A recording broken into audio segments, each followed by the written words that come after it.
नमस्कार, न्यूज 69 में आपका स्वागत है। मैं हूं आपके साथ अंकिता। चलिए बढ़ते हैं खबर की ओर। भोपाल को मिली आधुनिक निगम मुख्यालय और सौर ऊर्जा परियोजना की सौगात। मुख्यमंत्री डॉक्टर मोहन यादव ने किया लोकार्पण। डिजिटल सेवाओं और हरित ऊर्जा पर दिया जोर।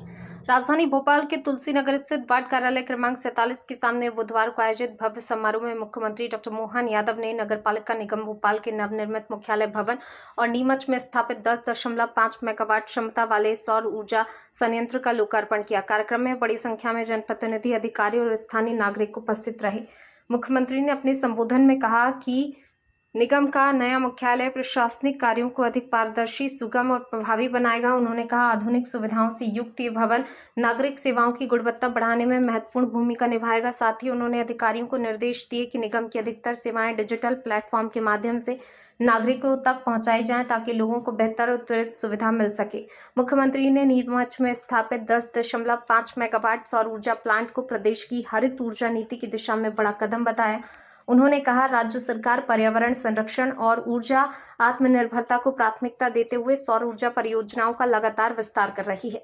इस संयंत्र से प्रतिवर्ष लाखों यूनिट बिजली उत्पादन होने से ऊर्जा आपूर्ति व्यवस्था को मजबूती मिलेगी और पारंपरिक ऊर्जा स्रोतों पर निर्भरता कम होगी। कार्यक्रम में निगम आयुक्त, पार्षदगण, स्थानीय विधायक सहित अन्य जनप्रतिनिधि मौजूद रहे। समारोह का समापन राष्ट्रगान के साथ हुआ। भोपाल की ग्रीन बिल्डिंग, क्लीन बिल्डिंग, कितने प्रकार की विशेषता बताई, मैं तो भूल ही गया।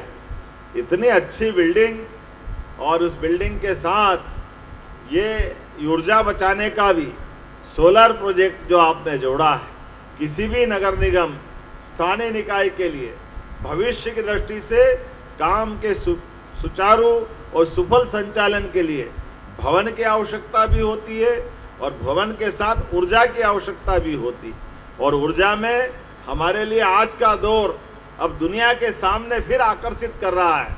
जब भवन बनाओ तो अच्छी हवा प्रकाश हो, अच्छा सब प्रकार का प्रबंधन हो।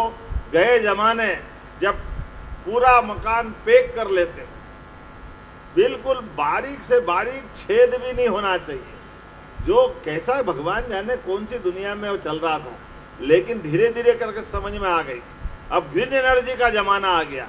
ऊर्जा भी अब ग्रीन एनर्जी अर्थात जो प्राकृतिक रूप से ऊर्जा हो सकती, अनावश्यक पर्यावरण का नुकसान नहीं करे, इसलिए कोयला जला करके बिजली बनाने के बजाय अब दुनिया के अंदर भी आपकी इंडस्ट्री में कपड़ा बने, कोई कारखाने में काम चल रहा है, लेकिन अगर आपने बिजली कौन सी वापरी इसका भी ध्यान रखने लग गए दुनिया के लोग। अगर ग्रीन एनर्जी है तो उसका अलग से रेट दे रहे हैं, उसकी अलग महत्ता दे रहे हैं। जोरदार अभिनंदन करो। ये भारतीय सनातन संस्कृति का भाव है जो समूची वसुधा को एक जीव मानता है। यत पिंडे तत ब्रह्मांडे, जैसा पिंड है वही ब्रह्मांड है, दोनों में कोई फर्क नहीं। इसलिए इस धरती माता के साथ अपने जीवन यापन के प्रबंधन में वो सब कुछ करना चाहिए जिसमें किसी को कोई कष्ट नहीं हो। सारी व्यवस्थाओं का संचालन भी करना चाहिए, लेकिन व्यवस्था के संचालन में जितनी जरूरत है उतना ही करो। परमात्मा की दया से हमारे बीच ऐसे कई उदाहरण भरे पड़े हैं जिन उदाहरणों के बलबूते पर हमारी संस्कृति सदैव दुनिया का मार्गदर्शन करती आई है।